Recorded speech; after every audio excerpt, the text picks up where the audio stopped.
رحمتوں کے کھل گئے خزانے، مغفرت کے مل گئے بہانے، موسم بہار لوٹ آیا، گاؤ رب کی حمد کے ترانے، بولو نیکیوں کی میٹھی بولی،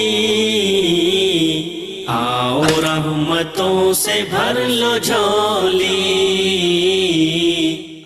قریش میں، بنی ہاشم میں، اور وہاں سے ہجرت کر کے مدینہ آئے تو انہی یہودیوں نے آپ سے سخت دشمنی کی راہ کیا، عناد کی راہ کیا کی۔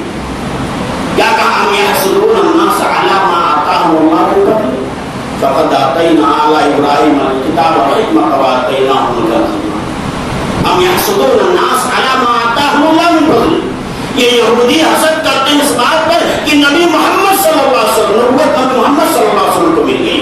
یہ حسد کرتے ہیں اس بات پر کہ اوس و خزرج کے لوگ محمد عربی صلی اللہ علیہ وسلم کو نبی مان لیے۔ اس بنیاد پر حسد کرتے ہیں، اس بنیاد پر حسد کرتے ہیں کہ نبوت کا جو آخری تمغہ، نبوت کا جو آخری اعزاز جس امت کو ملنا چاہیے تھا، جس نسل کو ملنا چاہیے تھا، جس قوم کو ملنا چاہیے تھا، وہ قوم یہود ہونا چاہیے تھا، لیکن یہود نہ ہو کر کے قریشی ہو گئے، مکی ہو گئے، اس لیے حسد کر رہے ہیں اور نبی ماننے سے انکار کر، نبی ماننے سے انکار کر دیا۔ قرآن نے کہا یا ایھا الذین آمنوا اتقوا اللہ وآمنوا یؤتکم کفلین من رحمتہ۔ مفسرین نے لکھا ہے کہ یہ آیت یہود و نصارہ کے بارے میں نازل ہوئی کہ اللہ نے فرمایا اے ایمان لانے والو اللہ سے دو اور ایمان لے آؤ، اللہ یعنی محمد رسول اللہ صلی اللہ علیہ وسلم پر ایمان لے آؤ تو میرا رب العالمین ڈبل اجر دے گا۔ ایک تو موسیٰ علیہ السلام پر ایمان لانے کا، ایک تو عیسیٰ علیہ السلام کے اوپر ایمان لانے کا، اور دوسرے محمد رسول اللہ صلی اللہ علیہ وسلم پر ایمان لانے کا۔ وَيَجْعَلْ لَكُمْ نُورًا، تمہیں نور عطا کرے گا، روشنی عطا کرے گا، دنیا میں روشنی عطا کرے گا، اور کل میدان محشر میں جب روشنی نہیں ہوگی، روشنی کے محتاج ہوں گے، پرصراط سے پرصراط کو پار کرنا ہوگا، روشنی نہیں ہوگی، وہاں رب العالمین تمہیں روشنی عطا کر دے گا، اس روشنی میں تم پرصراط کو بآسانی پار کر جاؤ۔ لیکن حسد کی بنیاد پر، جلن کی بنیاد پر وہ لوگ ایمان نہیں رہے۔ اسی لیے رب العالمین نے کہا وَدَّ كَثِيرٌ مِّنْ أَهْلِ الْكِتَابِ، اہل کتاب یہ چاہتے ہیں کہ آپ میں سے جو ایمان لائے ہیں، ایمان لانے والوں کو کفر کی جانب دوبارہ لوٹا دیں۔ یہ ان کے دلوں میں حسد کی وجہ سے، یہ ان کے دلوں میں حسد کا نتیجہ، حسد کا ثمرہ۔ تو یہودی اور نصرانی جو محمد رسول اللہ صلی اللہ علیہ وسلم کے دشمن بن گئے، آپ کی نبوت کو نہیں مانا اور ڈبل اجر پانے سے محروم رہ گئے، وجہ کیا ہوئی؟ وجہ کیا کہہ رہی بتائیے؟ حسد، جلن۔ ہم نہیں کہہ رہے، رب العالمین کہہ رہا۔ مکہ کے لوگ آپ صلی اللہ علیہ وسلم کو صادق مان رہے ہیں، امین مان رہے ہیں، آپ کے پاس امانتیں رکھتے ہیں، آپ کے پاس تمام امور انجام، آپ کے پاس میں تمام چیزیں رکھتے ہیں، اور آپ کو سب سے سچا انسان مانتے ہیں، اس کے باوجود آپ پر نہیں مان رہے، اور کہہ دیا وَقَالُوا لَوْلَا نُزِّلَ هَذَا الْقُرْآنُ عَلَىٰ رَجُلٍ مِّنَ الْقَرْيَتَيْنِ عَظِيمٍ۔ کہ رب العالمین کو قرآن نازل کرنا تھا تو ایک یتیم ملا تھا، ایک غریب ملا تھا، بنو ہاشم کا پوتا ہی ملا تھا، عبداللہ کا بیٹا ہی ملا تھا۔ مکہ اور طائف کے بڑے آدمی نہیں ملے تھے، یہاں کے سردار نہیں ملے تھے، انہیں نبوت دے دی جاتی، نبوت جیسے اعزاز سے انہیں سرفراز کر دیا جاتا، محمد کو کیوں دیا گیا؟ کسی جلن کی وجہ سے آپ کو سچا انسان مانتے ہوئے، آپ کو امانت دار انسان مانتے ہوئے، آپ کی صداقت و امانت داری کو تسلیم کرتے ہوئے مکہ کے لوگ جلن کی وجہ سے ایمان نہیں لائے، تو بہت بڑی محرومی، ایمان سے محروم ہو گئے۔ اور ایمان سے محروم ہونے کا مطلب ہے دنیا میں ناکامی، آخرت میں ناکامی۔ رب العالمین نے ظاہر کر دیا، فتح مکہ غزوہ بدر میں مسلمانوں کو فتح حاصل ہوئی، وہاں ذلیل ہو گئے، رسوا ہو گئے، ندامت و شرمندگی کا سامنا کرنا پڑا۔ مکہ فتح ہوا، وہاں سارے لوگ سر جھکائے کھڑے ہوئے، ندامت و شرمندگی کا سامنا کرنا پڑا۔ اس وجہ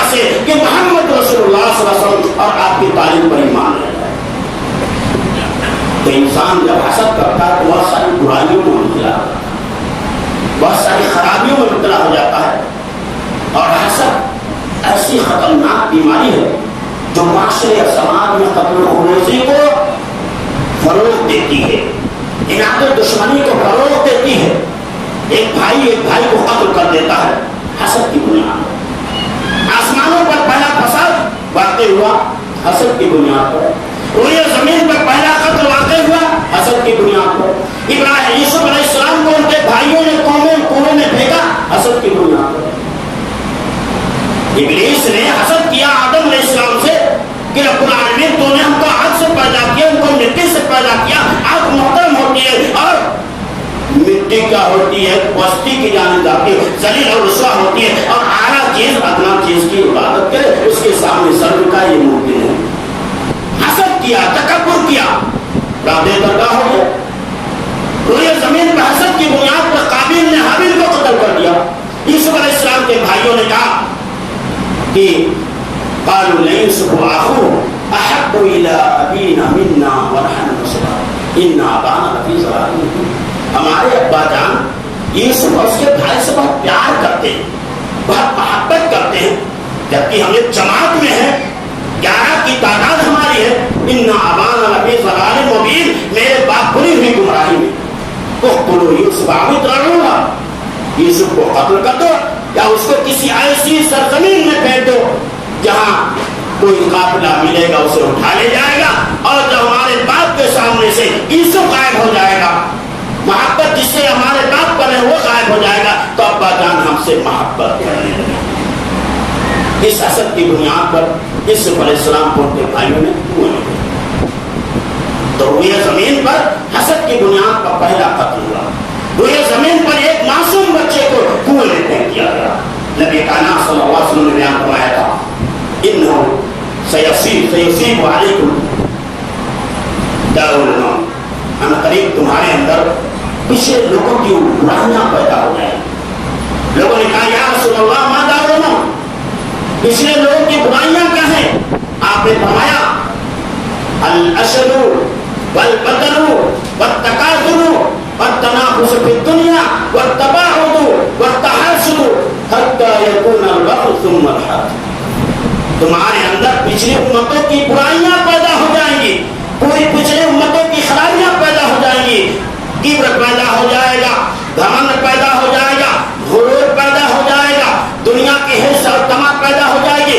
دنیا کو حاصل کرنے کے لیے ایک دوسرے سے آگے بڑھنے کی کوشش کرو گے، ایک دوسرے سے دنیا بنانے کی کوشش کرو گے، ایک دوسرے سے حسد کرنے لگو گے، یہاں تک کہ بغاوت ظاہر ہو جائے گی.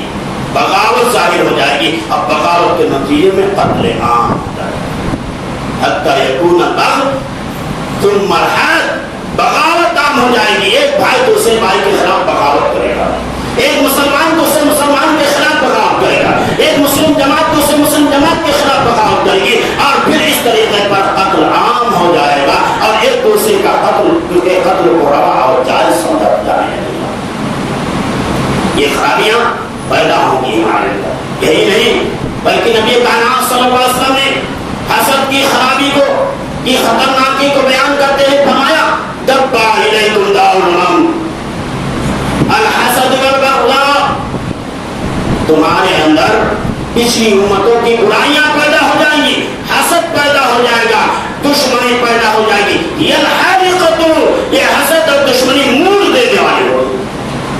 یہ الحالقۃ، یہ موڑ دینے والی. ایک آدمی کا سر گنجا ہوتا ہے، اس کا لوگ مذاق اڑاتے ہیں، اس کا لوگ مذاق اڑاتے ہیں. اور اگر بیماری کی وجہ سے گنجا ہے تو اس کو عیب سمجھتے ہیں، اسے دور بھاگتے ہیں. اگر بیماری کی وجہ سے گنجا ہے تو اسے دور بھاگتے ہیں، اس سے عیب سمجھتے ہیں. بنو اسرائیل کا قصہ بڑا مشہور ہے، وہاں جانے کی ضرورت میں آپ نے بارہ سنا ہوگا. گنجے آدمی کو آ رہے حرج محسوس کرتے ہیں، اسے دوری بنائے رکھنے کی کوشش کرتے ہیں. اور اللہ نے فرمایا وہی الحالقۃ، حسد جب پیدا ہوگا، بغض جب پیدا ہوگی تو یہ تمام چیزیں موڑ دے گی، گنجا کر دے گی. گنجا کیا سر کے بال کو کرے گی؟ اگر ہمارے سر میں بال ہے تو بال ختم ہو جائے گا؟ نہیں، ہمارے دین کو موڑے. رسول کا لا اقول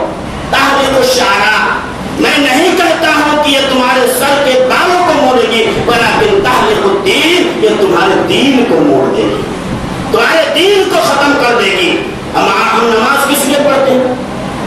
نیکیاں حاصل کرنے کے لیے۔ روزہ اس لیے رکھتے ہیں نیکیاں حاصل کرنے کے لیے۔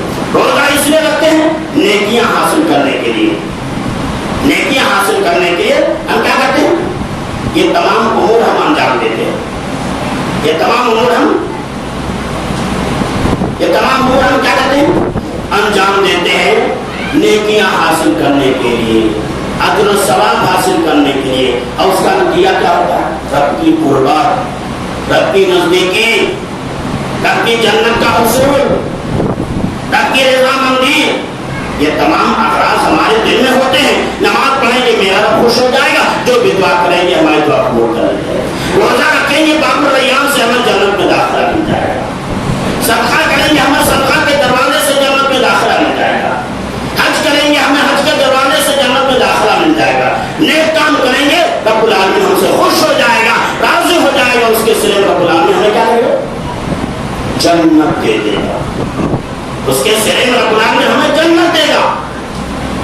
ہمیں کیا کرے گا؟ جنت دے گا۔ ہمارے مقام کو، ہمارے مرتبے کو بڑھا دے گا۔ اس لیے ہم نماز پڑھتے ہیں، روزہ رکھتے ہیں، حج کرتے ہیں، تمام ہمارے خیر کرتے ہیں۔ اور یہی ہونا ہی چاہیے۔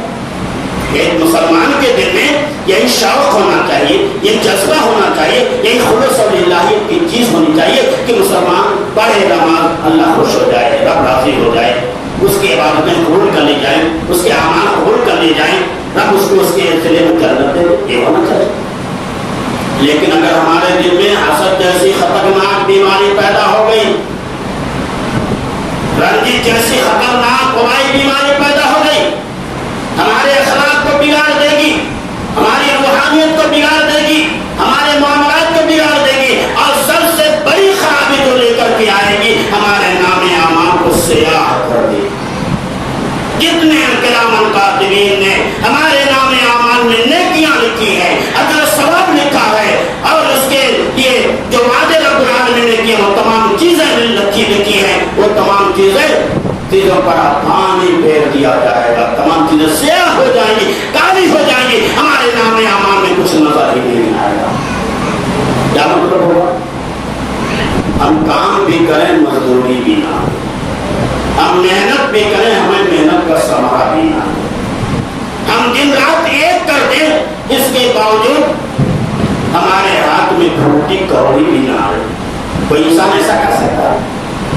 آپ کا مالک، آپ جہاں کام کرتے ہیں، مہینہ گزر جانے کے بعد اگر آپ کو سیلری نہیں دیتا، تنخواہ نہیں دیتا، مالک سے لڑتے ہیں، ہماری سیلری تو مہینہ ختم ہو گیا ہے، ہماری ضرورت ہے، گھر والوں کی ضرورت ہے، فلاں یہ خرچ کرنا، فلاں یہ خرچ کرنا ہے، اس طرح کی باتیں کر کے اپنے مالک سے اپنی سیلری، اپنی اجرت لینے کی کوشش کرتے ہیں، جھگڑتے ہیں، لڑتے ہیں، اس لیے کہ آپ نے محنت کیا، آپ نے تگو کیا ہے، آپ نے اپنا وقت صرف کیا ہے، اس کا بدل آپ لینا چاہتے ہیں، اور اس میں کوئی مذائقہ بھی نہیں، آپ اپنا بدلہ چاہتے ہیں، آپ کا یہ حق ہے۔ لیکن رب العالمین کی عبادت کریں، رب العالمین کے نیک کام کریں، نماز پڑھیں، روزہ رکھیں، اس کے باوجود رب العالمین ہمارے نام اعمال سے تمام نیکیوں کو ختم کر دے تو ہم کیا کہیں کہ ہمارے پر ظلم ہوا، زیادتی ہوئی؟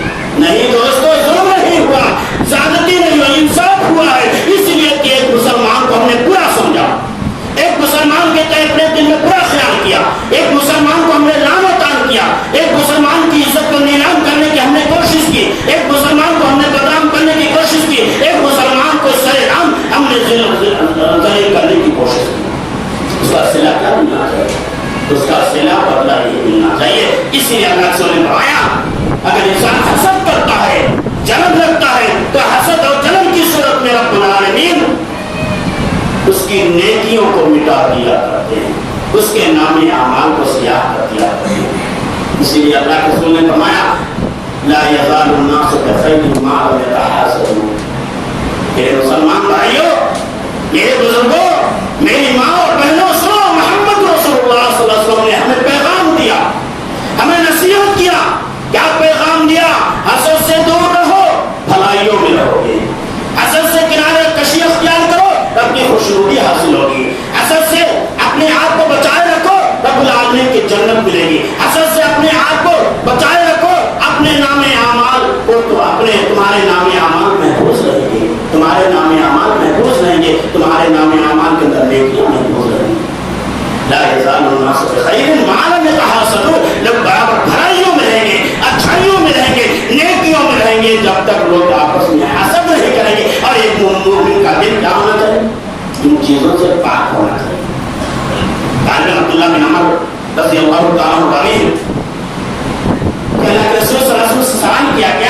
رسول کون سا انسان ہمیں سب سے افضل ہے, سب سے بہتر انسان کون ہے؟ آپ نے فرمایا مخموم القلب صدوق اللسان, ایسا انسان جو مخموم القلب ہو اور زبان کا سچا ہو, ایسا انسان تم میں سب سے افضل, سب سے بہتر ہے.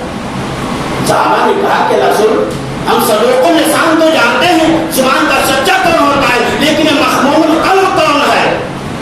مخموم القلب کیا چیز ہے؟ نبی کریم صلی اللہ علیہ وسلم نے فرمایا یہ وہ دل ہے, اس متقی انسان کا دل ہے, وہ پرہیزگار انسان کا دل ہے, جس میں ظلم نہیں ہوتا, جس میں زیادتی نہیں ہوتی, جس میں حسد نہیں ہوتا, جس میں جلن نہیں ہوتا. وہ دل ہمیشہ آئینہ کے مانند صاف ستھرا رہتا ہے, آئینہ کے مانند ہمیشہ صاف ستھرا رہتا ہے. ایسا دل کیسا ہے؟ مخموم القلب ہے. تو ہمارا دل کیا ہونا چاہیے؟ مخموم القلب ہونا چاہیے, مخموم القلب ہونا چاہیے. قرآن نے کہا یوم لا ينفع مال ولا بنون الا من اتى الله بقلب سلیم. قیامت کے دن فائدہ کسے ملے گا؟ اولاد ہمیں فائدہ دے گی, بیوی بچے ہمارے کام آئیں گے, ہماری کام پٹی ہمارے کام آئے گی, ہماری جائیداد ہمارے کام آئے گی, ہمارے ایسا خالق ہمارے کام آئیں گے؟ کوئی کام نہیں آئے گا. اگر کام آئے گا الا من اتى الله بقلب سلیم, جو رب العالمین کو صحیح سالم اور اچھا صاف ستھرا کلین دل لے کر کے آئے گا, ایسا انسان قیامت کے دن کامیاب ہوگا. تو ہمیں اپنے دل کو صاف کرنے کی کوشش کرنی چاہیے, صاف بنانے کی کوشش کرنی چاہیے, اور رب العالمین سے دعائیں کرتے رہنا چاہیے کہ رب العالمین ہمارے دلوں کو صاف کر دے, رب العالمین ہمیں حسد سے بچا, رب العالمین ہمیں بغض سے بچا, رب العالمین ہمیں فتنوں و فساد سے بچا. رب العالمین جو اخلاقی بیماری میں ہم مبتلا ہو گئے ہیں, اس بیماری کو ہمارے معاشرے سماج سے, ہمارے دلوں سے ختم کر دے, ہمارے دلوں کو صاف ستھرا کر دے. انما المؤمنون اخوہ کے اصول اور اصول پر ہمیں عمل کرنے کی توفیق عطا فرما, ہمیں نیک بنا, ہمیں صالح بنا. دنیا میں جب تک زندہ رہے ہماری زندگی قرآن و حدیث کے مطابق گزرتی رہے, اور جب ہماری آخری وقت میں جان نکلے تو ایسے وقت میں ہماری زبان پر کلمہ طیبہ لا الہ الا اللہ جاری ہو. آمین. ربنا تقبل منا انك انت السميع العليم وتب علينا انك انت التواب الرحيم. واخر دعوانا الحمد لله رب العالمين والسلام عليكم ورحمه الله وبركاته.